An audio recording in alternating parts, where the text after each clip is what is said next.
ओम श्री सच्चिदानंद भगवान की जय। बोलिए श्रीमद्भागवत भगवान की जय। नारायण। कृष्णाय वासुदेवाय हरे परमात्मने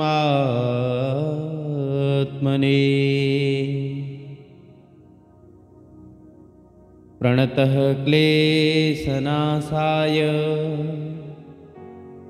गोविन्दाय नमो नमः।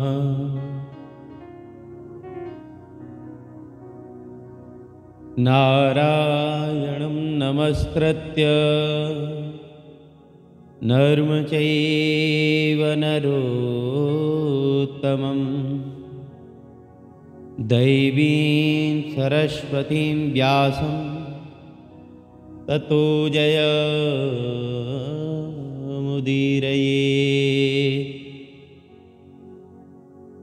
नारायण। प्रातः स्मरणीय अर्चनीय वंदनीय परम पूज्यपाद अनंत विभूषित ममदेव श्री सद्गुरुदेव भगवान के उन दिव्य श्री चरण कमलों में हमारा बार बार साष्टांग दंडवत प्रणाम स्वीकार हो एवं सकल ब्रह्मांडों में जहाँ तहाँ विराजमान भगवान की इस आनंदमयी अमृतमयी कथा का श्रवण करने वाले सभी भगवत भक्तजनों को हम हृदय से बार बार प्रणाम करते हैं, उनका अभिनंदन करते हैं। बोलिए श्रीमद्भागवत महापुराण की जय। बोलिए श्री राधा वल्लभ कुंज विहारी सरकार की जय। तो प्रिय भक्तजनों, आप हमारे साथ श्रीमद् भागवत महापुराण की कथा श्रवण कर रहे हैं, जिसके प्रत्येक अध्याय की कथा आप मूल भागवत महापुराण से सुन रहे हैं, जो वेद व्यास जी महाराज द्वारा रचित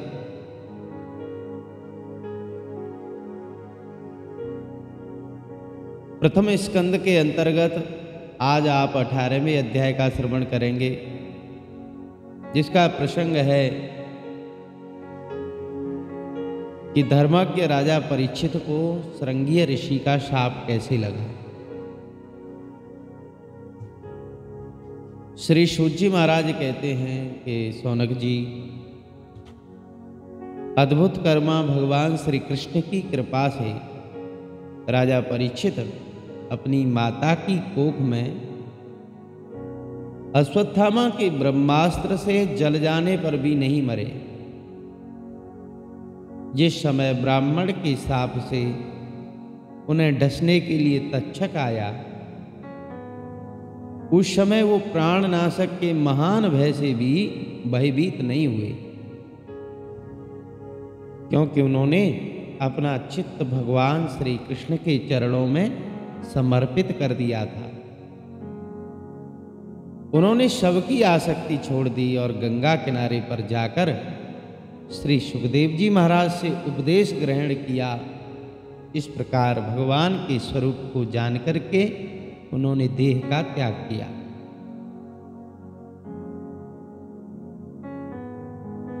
जो लोग भगवान श्री कृष्ण की लीला कथा कहते हैं और सुनते हैं,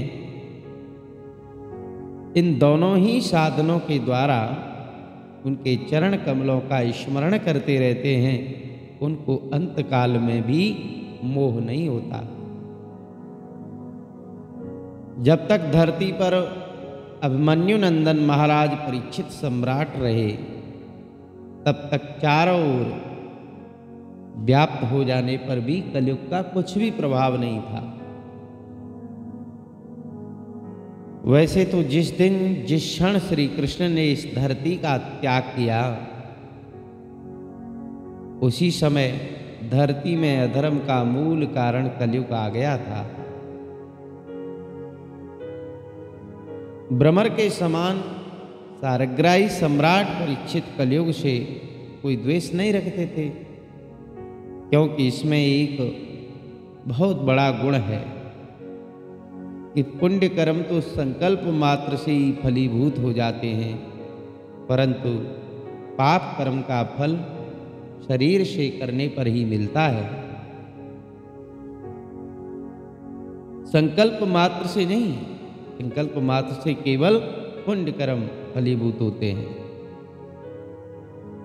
ये भेड़िए के समान बालकों के प्रति सूरवीर और धीर वीर पुरुषों के लिए बड़ा भीरू है कि प्रमादी मनुष्यों को अपने वश में करने के लिए सदा सावधान रहता है। श्री सूत जी महाराज कहते हैं कि सौनकादृशियों, आप लोगों को मैं भगवान की कथा से युक्त धर्मराज राजा परीक्षित का वो पवित्र चरित्र सुनाया। आप लोगों ने यही पूछा था और भगवान श्री कृष्ण कीर्तन करने योग्य बहुत सी लीलाएं करते हैं, जिनका भक्त गायन करते रहते हैं। इसलिए उनके गुण और लीलाओं के संबंध में जितनी भी कथाएं हैं वो जीव के कल्याण के लिए ही हैं। अब तो सौनकादृशियों ने कहा कि हे सौम्य स्वभाव वाले सूत जी महाराज, आप युग युग में जिए, क्योंकि मृत्यु के प्रवाह में पड़े हुए हम लोगों को आप भगवान श्री कृष्ण की अमृतमयी उज्ज्वल कीर्ति का श्रवण कराते हैं। यज्ञ करते करते उसके धुएं से हम लोगों का शरीर धूमिल हो गया है, फिर भी इस कर्म का कोई विश्वास भी नहीं है।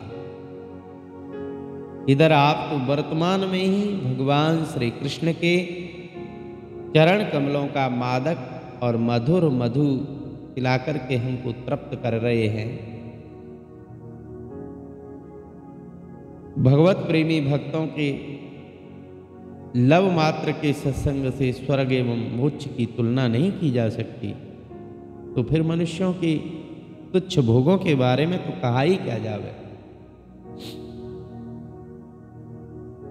तुलयाम लवे नापि न स्वर्गम न पुनर्भवम, भगवत संग संगस्य मर्त्यानाम किमुतास्य।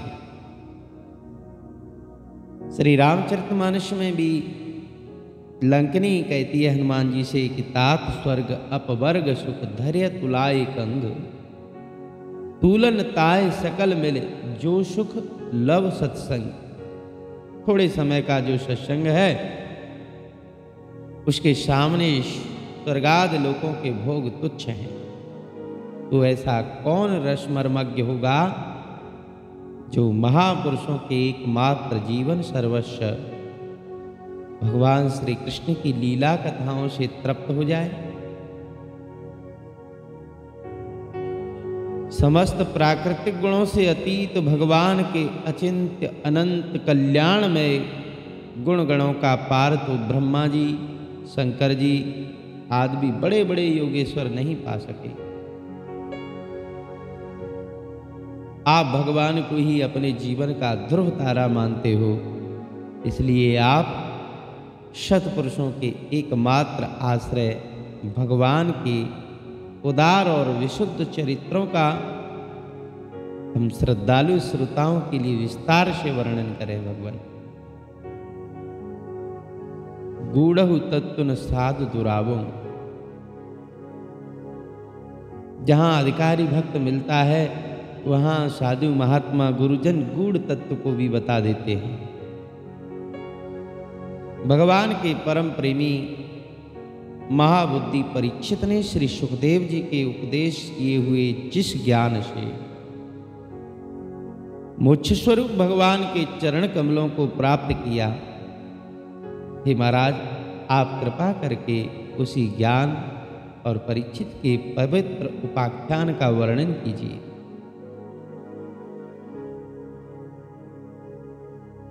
क्योंकि उसमें कोई बात छिपा करके नहीं कही गई होगी और भगवत प्रेमी की अद्भुत योग निष्ठा का निरूपण किया गया होगा। उसमें पद पद पर भगवान श्री कृष्ण की लीलाओं का वर्णन हुआ होगा। भगवान के प्यारे जितने भी भक्त हैं, उन भक्तों को वैसा प्रसंग सुनने में ही रस मिलता है जिसमें पद पद पर भगवान की लीला कथाएं हैं।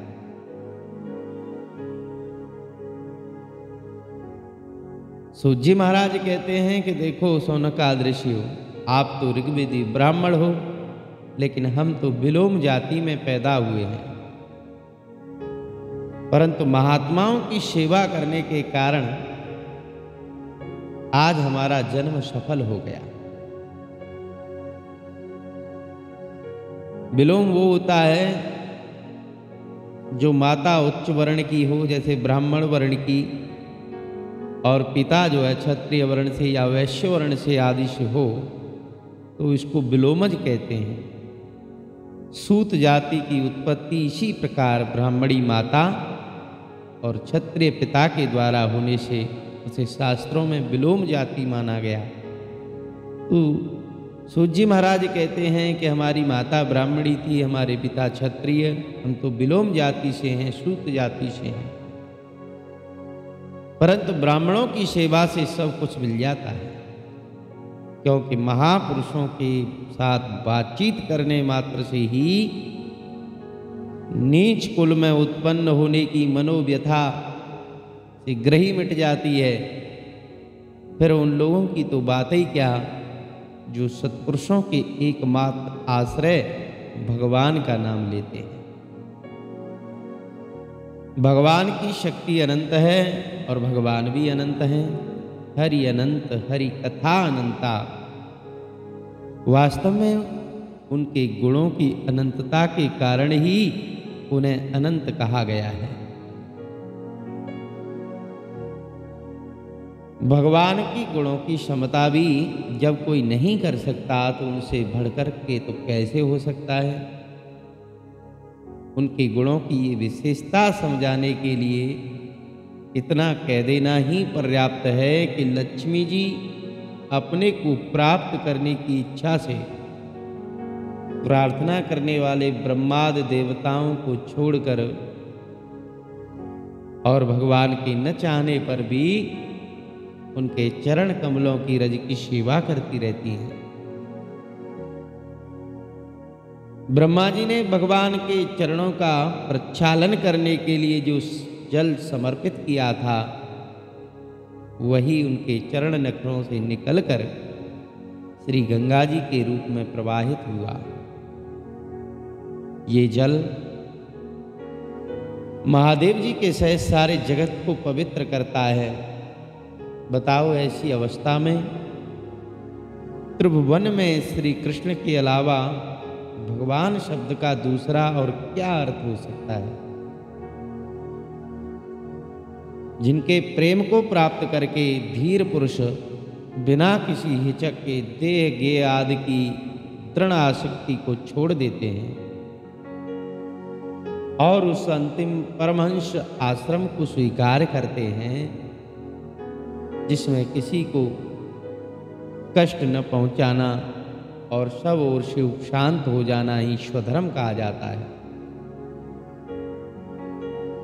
हे सूर्य के समान प्रकाशमान तेजस्वी महात्माओं, आप लोगों ने मुझसे जो कुछ पूछा था वो मैंने अपनी समझ के अनुसार आपको सुना दिया, और आगे जो कुछ भी पूछ रहे हो उसके बारे में भी मैंने जैसे सुना था वैसे ही सुना रहा हूं।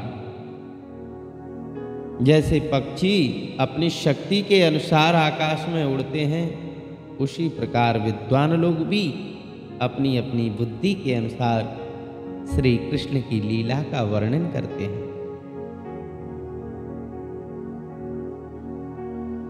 हे शौनक आदि ऋषियों, एक दिन राजा परीक्षित धनुष लेकर के वन में शिकार खेलने गए हुए थे। हरणों के पीछे दौड़ते दौड़ते वो थक गए और उनको बड़े जोर की भूख और प्यास लगी।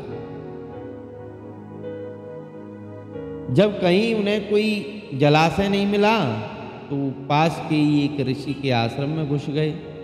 उन्होंने देखा कि वहां आंख बंद करके शांत भाव से एक महात्मा आसन पर बैठे हुए हैं।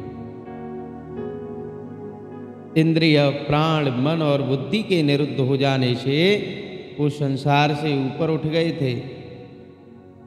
जागृत, स्वप्न, सुषुप्ति तीनों अवस्थाओं से रहित निर्विकार ब्रह्म रूप तुरीय पद में वो स्थित थे। उनका शरीर बिखरी हुई जटाओं से और कृष्ण मृग चरम से ढका हुआ था। राजा परीक्षित ने ऐसी अवस्था में उनसे जल मांगा, क्योंकि प्यास से उनका गला सूखा जा रहा था। प्रीति आओ, प्रीति आप फीस की रसीद फसीद ले आइयो, फीस की रसीद भूलम पच जाएंगे नहीं फिर। नारायण, उनका शरीर बिखरी हुई जटाओं से मृगचर्म से ढका हुआ था। जब राजा को वहां बैठने के लिए तिनके का आसन भी नहीं मिला और किसी ने उन्हें भूमि पर बैठने को नहीं कहा, तो अर्घ, आदर भरी मीठी बातें तो कहां से मिलती। तो अपने को अपमानित समझ करके क्रोधित हो गए। हे शौनक जी, वो भूख और प्यास से छटपटा रहे थे, इसलिए एकाएक उन्हें ब्राह्मण के प्रति ईर्ष्या और क्रोध हो आया।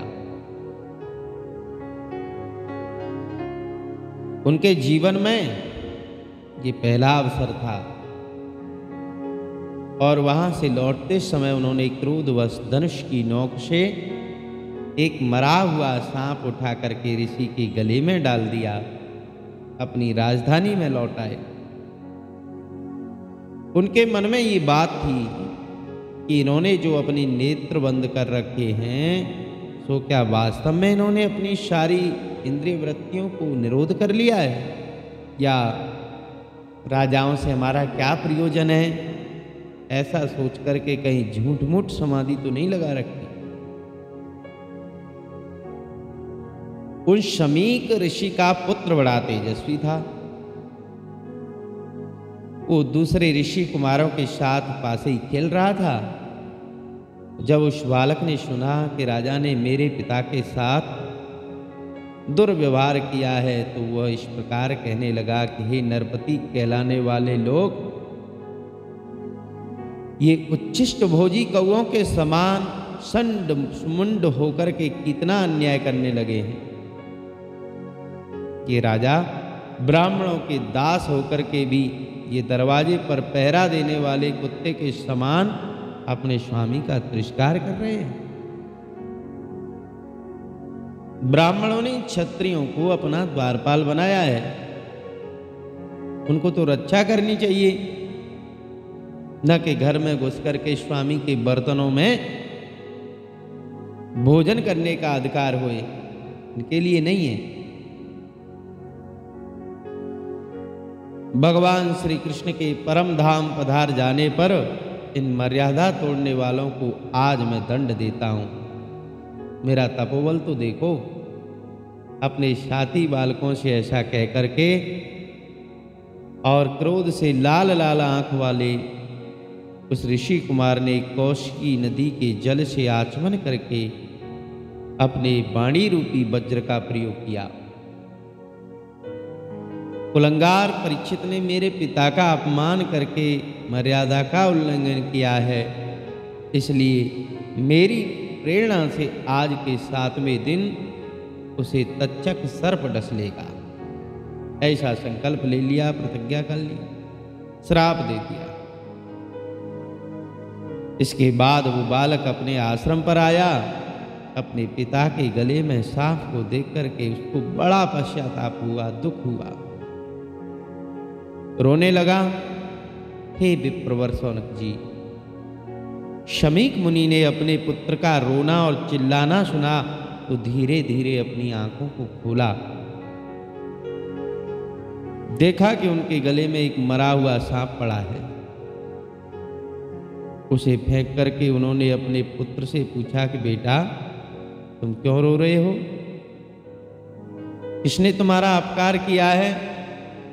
उनके इस प्रकार पूछने पर बालक ने सारा हाल ब्रह्म ऋषि शमीक को बता दिया। शमीक जी ने राजा के शाप की बात सुनकर के अपने पुत्र का अभिनंदन नहीं किया। उनकी दृष्टि में परीक्षित महाराज शाप के योग्य नहीं थे और उन्होंने अपने पुत्र से कहा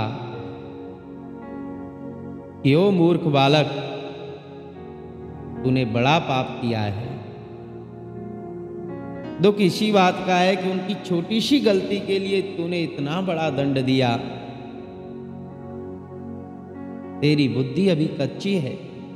तुझे भगवत स्वरूप राजा को साधारण मनुष्यों के समान नहीं समझना चाहिए, क्योंकि राजा के दुस्सह तेज से सुरक्षित और निर्भय रह करके ही प्रजा का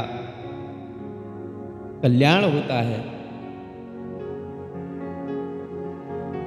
जिस समय राजा का रूप धारण करके भगवान धरती पर नहीं दिखाई देंगे, उस समय तो चोर बढ़ जाएंगे और अर्चित भेड़ों के समान एक क्षण में ही लोगों का नाश हो जाएगा।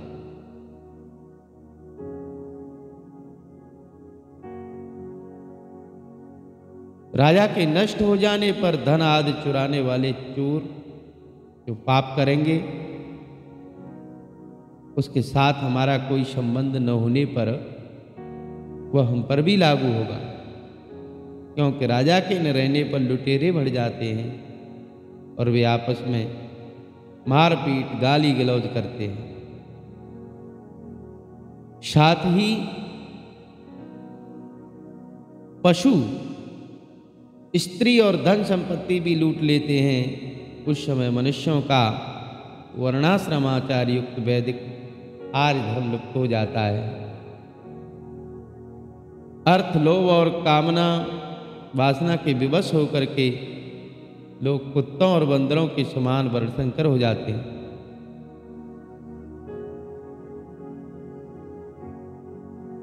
सम्राट परीक्षित तो बड़ी यशस्वी और धुरंधर हैं। उन्होंने बहुत से अश्वमेध यज्ञ किए और वे भगवान के परम प्यारे भक्त हैं। वही राजऋषि भूख प्यास से व्याकुल होकर हमारे आश्रम पर आए थे। वे शाप के योग्य कदापि नहीं है। इस नासमझ बालक ने हमारे निष्पाप सेवक राजा का अपराध किया है। सर्वात्मा भगवान कृपा करके इसको क्षमा करें। और भगवान के भक्तों में भी बदला लेने की शक्ति तो होती है, परंतु वे दूसरों के द्वारा किए हुए अपमान, गाली गलौज, धोखेबाजी, आक्षेप और मारपीट का कोई बदला नहीं लेते हैं। महामुनि शमीक को पुत्र के अपराध का बड़ा पश्चाताप हुआ। राजा परीक्षित ने जो उनका अपमान किया था, उस पर तो उन्होंने ध्यान ही नहीं दिया। और देखो, महात्माओं का स्वभाव ऐसा ही होता है कि जगत में जब दूसरे लोग उनको सुख दुख आदि बंधों में डाल देते हैं, तब भी वो प्रायः हर्षित या व्यथित नहीं होते, क्योंकि आत्मा का स्वरूप तो गुणों से सर्वथा परे है। तो प्रिय भक्तजनों, आप हमारे साथ में श्रीमद् भागवत महापुराण की कथा सुन रहे थे, जिसमें प्रथम स्कंद के अंदर आपने 18वें अध्याय की कथा को श्रवण किया। इसी के साथ हम कथा में विश्राम लेते हैं। आप सभी भक्तों से निवेदन करते हैं कि आप हमारे YouTube चैनल को सब्सक्राइब कर लें, वीडियो को लाइक कर लें और दूसरे भक्तों के पास वीडियो को शेयर कर दें, और कोई सुझाव हो तो कमेंट के माध्यम से हमें अवगत करावें। बोलिए श्री सच्चिदानंद भगवान की जय।